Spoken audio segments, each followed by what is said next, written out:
It's a pleasure having you tuned in Church of Uganda Family TV. Thanks so much, and we value you. Edrine Mukalazi is my name. So today we have a very interesting topic, and we are discussing about a certain condition. Most of us have seen people living with this condition, but we've had mixed reactions over this particular condition, and I believe very many of you who have seen these people don't want maybe to associate with them, or the victims don't even want to come out and speak out about what they are going through. So people choose to die silently, to keep quiet with all their pain and the self-esteem that has been lessened. But we are glad that we have people who can stand up to create awareness. Now, June 29th is a day which is called the International or the World Scleroderma Day. You'll forgive me if you realize I'm pronouncing this condition funnily. But this condition is not witchcraft. This condition is medical. So today we are delighted to host someone. She has traveled all the way from Nigeria, but she has moved to very many countries creating this awareness. And before she came to Uganda, she went to Nairobi, she went to very many other countries, and here she is. We are glad that before she leaves Uganda, at least she will speak to us about this condition. Now, with us is the one, Mrs. Elizabeth Onuoha Ozumba. And she's a journalist but also a writer. She has written a book, Living with Scleroderma, and it has a very good caption, a survivor's story of hope against all odds. Now, a survivor's story, meaning she is a survivor. Mrs. Elizabeth, you're most welcome. We are glad to have you here on Church of Uganda Family TV. Thank you very much, Edrine, and I'm happy to be in your beautiful country, Uganda. I've had so much fun the past few days I've been here. Okay. So thank you for having me on your show. Wow, we are grateful. Of course, I'll ask you about the experience in Uganda, but that will come later. Let's first of all dwell onto our main subject this moment. We are looking at Scleroderma as a condition, but just to let you know, I don't know how it is in Nigeria, but here in Uganda we have very many people who are living with this condition, but most of them are not sure whether it is a medical condition. Okay, they have a problem to decide whether it is medical or traditional.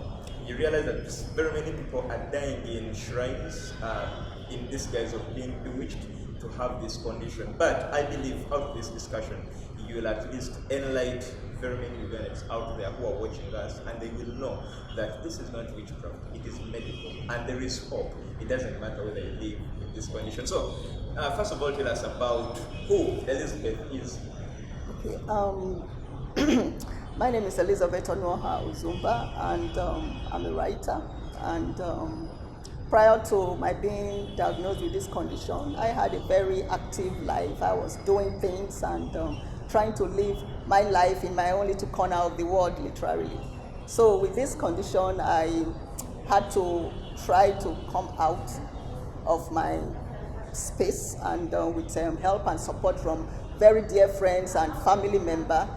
So I had to come out boldly and tell my story, so that other people out there who may be going through similar experiences will know that this is not a death sentence, neither are they being bewitched by anybody, that this is just a simple medical condition. So firstly, earlier on you were saying, that they should forgive you if you can't pronounce the word Scleroderma.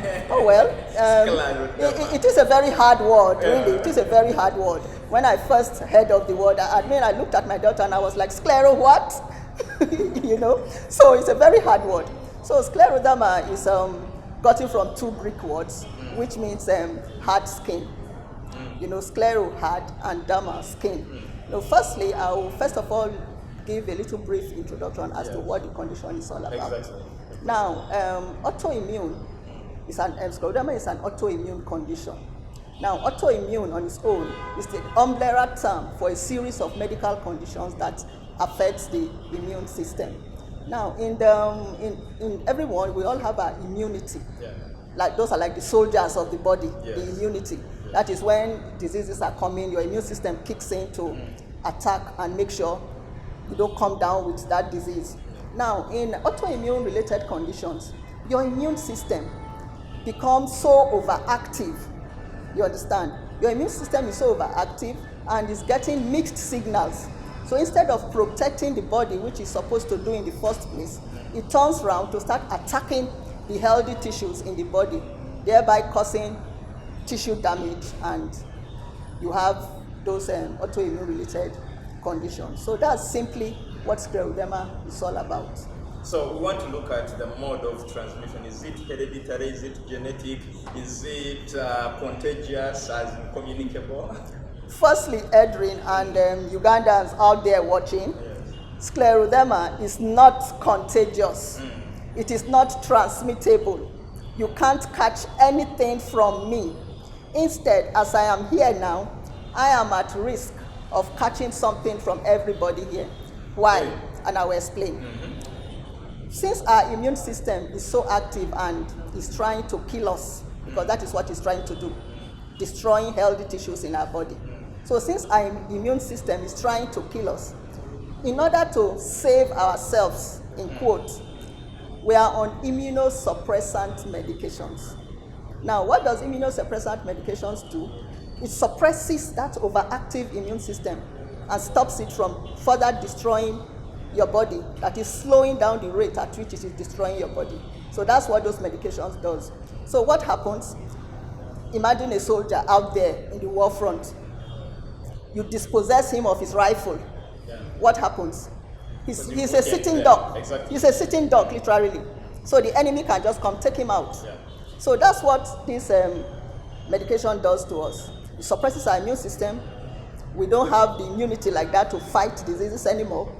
So as I'm here now, if a flu is going around, I catch it. I'm a magnet. Anything coming that is contagious, I'm just grabbing it. So that is just it. So people don't know these things. Exactly. So they see scleroderma patients as a result of the devastation to their physical appearance that this disease, the condition must have done over time. Now, The first thing they do is run away thinking, oh, I'm going to catch something from this person. But the truth is, we are at risk of catching things from everybody out there. So that's just it.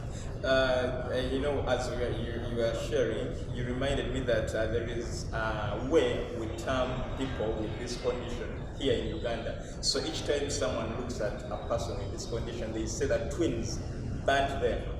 So that the twins have burnt you. I don't know how people... Okay, I'll tell you something.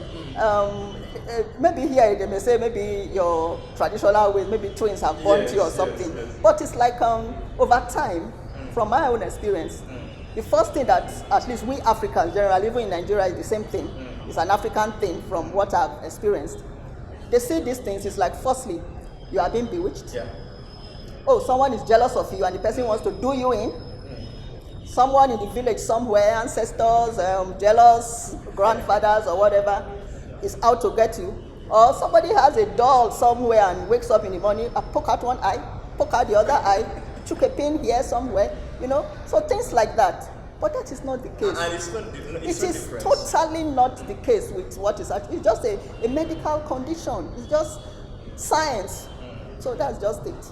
So are there chances that, for example, now that you have this condition, that you give birth to children who have this condition, all it is with you and nothing to give you to? Now, as far as I know, and with the research I made while I was writing, they say it has something to do with the environment somehow. Something triggers something in you. Yeah. Something triggers something. Either it's environmental forces or something like that. So it triggers something and then all this whole thing kicks in. So that's something to do maybe with genetics or something, but to say that, oh, I have it and I give birth to somebody and the person has it, I don't think that has been proven. I really don't think that has been proven. So just so the same way that if I touch you, you're at risk of catching something. No, you are not at risk of catching anything. So instead, as I'm here now, I'm just like a sitting duck. If you have the flu, I'll just take some from you. Oh, bring it on, give me, let me take some. Something like that. Somebody has something else. Give me. So that's just it. Thank God I don't have any. Me too, I'm grateful too that you don't have anything for me to catch. Otherwise, it would have hurt me so much to give you my flu, to take it. No. Yeah, but looking at this condition, actually, the other thing that maybe doesn't happen in Nigeria, but happens in Uganda, people with this condition, Scleroderma condition, are categorized as, are put in the same category with albinos. Now you realize that there are a lot of traditional rituals that are believed, because very many people believe that when you kill an albino, then you get riches. Wow. So likewise to people with this condition. So how can, what do you think people should do to stand firm and fight for their rights? Because you realize albinos are fighting for their rights. Actually, people living with albinism, I think that's the right phrase. People living with albinism are fighting for their rights. They are saying, no, we are not sacrifices. We are human beings like others. The only difference is that there is something we miss out in our skin, but it doesn't make us different from you. We too can do the work you do. We too can, enjoy what you people enjoy, besides our appearance. So, what do you think people living with this condition can also do, especially at such a time where we are almost remembering or commemorating this day? Okay. Firstly, I will say that what people can do is to come out more. Is to come out, speak, advocate, let people know exactly what is going on with you. Do the research. Research is very important. Go online. There is so much information there. Get them. Educate people. Now, the government also has a big role to play. Like in Africa as a whole, if something is not killing people on a daily, like maybe the Ebola, cancer, COVID, stuff like that, and then when COVID came, it's like the whole world stood still. Exactly. So if something is not killing people on a daily and there is fear, the government doesn't do anything. It's when it's killing people and they say, oh, this is something huge, oh, huge source of money can be budgeted for this, things can be done. That's when people come out. But Scleroderma is relatively unknown. It's not contagious. It's just there quietly killing and doing its own thing. So nobody knows anything about it. Back home in Nigeria, we have a small WhatsApp group of people living with this condition. Those are the people who come out to be identified with. So we've created a group for ourselves. So where we share information. We also have a doctor there who also gives us information as soon as things happen. Oh, you can do this to help yourself. He shares and we just take it. And then this month, that is World Scleroderma month, I'm sure as I'm here, activities are going on there towards World Scleroderma Day. So on that day, our doctors in the government-owned hospitals come together, gather us patients, encourage us, talk with us, share tips with us, and then patients who have questions to ask, they ask, and then their questions are answered. That's how it's done there. And then even back home in Nigeria, it's not that the government is pumping money into anything or they know, and they don't really. That is an African thing. I don't know why it's like that. It's an African thing. Except something is killing people on a daily and they say that, oh, monetary budget can be put in this thing. That's when government comes out. That's when people comes out. So I think that narrative has to change. Now, if you go to hospitals, you see little posters about cancer. Yeah. You see about COVID. You see about HIV/AIDS and everything. So as a start, if all the government hospitals can have posters like that, telling people about scleroderma, rheumatoid arthritis, and all those other autoimmune related things, it will also go a long way to help. Because you don't just wake up and scleroderma has knocked you down. It starts, there is a process, there are signs. You get symptoms, which later over the years continues damaging your body until one day you find out you are literally all gone. So that's just it. Okay. So literally, because I realize you're so passionate about creating awareness, and I believe this is the reason you go into your pockets, every now and then. You sponsor these trips. You move out to countries creating awareness. What prompts you to do all this? Okay, firstly, let me correct the impression. I don't have pockets to go into. I don't have pockets at all. I don't have pockets. I don't have pockets to go into. Okay. So all this my journey, like I don't know if I've mentioned it. I've been so blessed that I have supportive, very small supportive circle of friends around me who have identified with this, and then they support me, they help me. So like my coming here, I had to reach out. Oh, guys, this is what I want to do, and I got help. Yeah. So this is my first time. Like this whole trip was didn't just happen today. It has been in the pipeline, in the works for like 5 years. Like during the COVID era, I had come up with this idea of doing like a little documentary about the Scleroderma. I had a friend in the UK who also has the condition. Her stories also shared in the book. So we came up with this plan to do a little documentary, reach out to people with this condition all over the world, get them to send in short video clips of themselves, their everyday life, just telling little stories of how they've been coping with the condition. So that was done. I had written a script, a documentary script, gotten a team, a crew in place. So it was time to shoot. So I had started reaching out to people to support with funding and all. So that was when COVID struck, and the world was literally lying down on the bed trying to save the world. We all became couch potatoes trying to save the world. So everything had to be put on hold. So when all that happened, and years down the line, it's like we all heaved a sigh of relief. COVID was maybe over. So I decided why not just take time out, go out and then use the opportunity to see what I can do with meeting people who also have this condition and all that. So that is how I got in touch with a friend of mine in Zambia, the other lady, and then we came together and decided to just take the trip. So prior to coming here, I had a show with News Central, a DSTV channel in Nigeria, and my friend there said, okay, so since you are going on this journey, we can as well come with you and see what we can do in the different countries you visit. So that's how all this was put in place. So there is no pocket. I don't have pockets at all. I don't have pockets. As we draw closer to the end of this discussion, what message do you leave to Ugandans that live with this condition? Okay, Ugandans out there watching, and maybe you can identify with what I've said so far. I think the best thing to do is come out to the hospitals, come out, go to the doctors, explain. The most important thing is when you feel strange with your body, you notice something is off, is out of place. The most important thing to do is go straight to the hospital, because there are professionals there who will help you. It's not a time for you to start running from one place to the other, drinking all sorts of things and all, doing all sorts of things, because you are killing yourself slowly if you do that. So smearing a lot of cosmetics on your body so that you... Oh well, I don't see anything wrong with makeup. Like now, before I go out. Makeup, but someone would even bleach so that the skin can balance. Okay. No. I think when you do that, you worsen your condition, because most of these pigmentations, especially with scleroderma, over time it goes away, it fades away over time.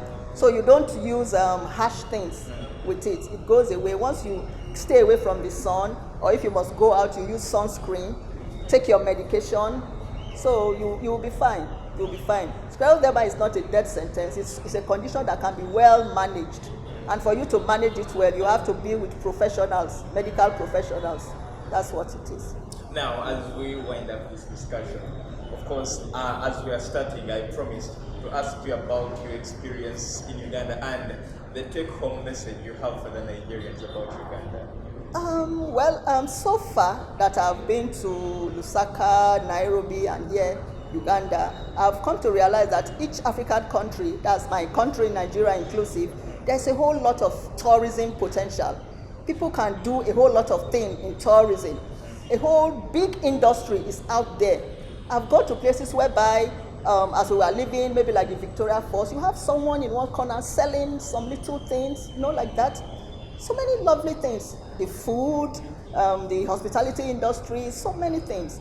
And we came into Uganda on Friday, and it's been amazing so far. I've enjoyed the hotel where we are. I've enjoyed the food. I've enjoyed the open spaces, the green spaces all over Uganda. And I remember when we were going out, and in fact, I don't want to say it on air, so my home country people don't roast me when I get home, so I won't say that.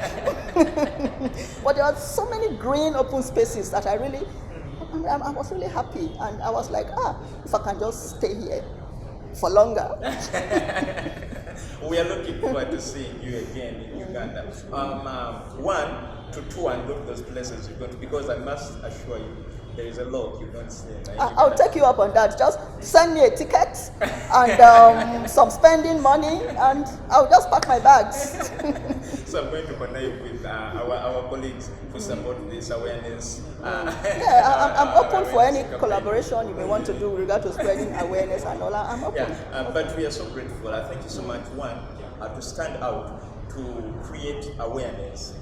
As for me, and as for us, Church of Uganda Family, we are indeed grateful that at least we got an opportunity to share with you before, because I understand you're leaving soon. Yeah, but tonight. We are grateful that at least we got an opportunity to share with you before you leave, so that you create this awareness to our people out there. And at least now, there is someone who knows that this is not a curse. It's not. This is a condition that I can manage like any other condition. Wow. What are your parting shots? And then we shall wrap up this. I don't have much of a parting shot as per se. Just like I've said earlier, when you don't know anything, ask questions. Ask questions. They say somebody who asks questions never gets lost. So you ask questions. You feel strange about your body. You have a funny pain somewhere. Something is persistently troubling you anywhere in your body. Go to the hospital. Go, because the earlier you start fighting whatever condition it may be, Scleroderma inclusive, the better your chances of winning the war against it. Okay. Yeah. And how do you say bye-bye in your language? Wherever. Oh dear, can I say that? Wherever. Thank you so much. You have been watching. This is Church of Uganda Family TV. Mukalazi is my name. God bless you. Stay tuned.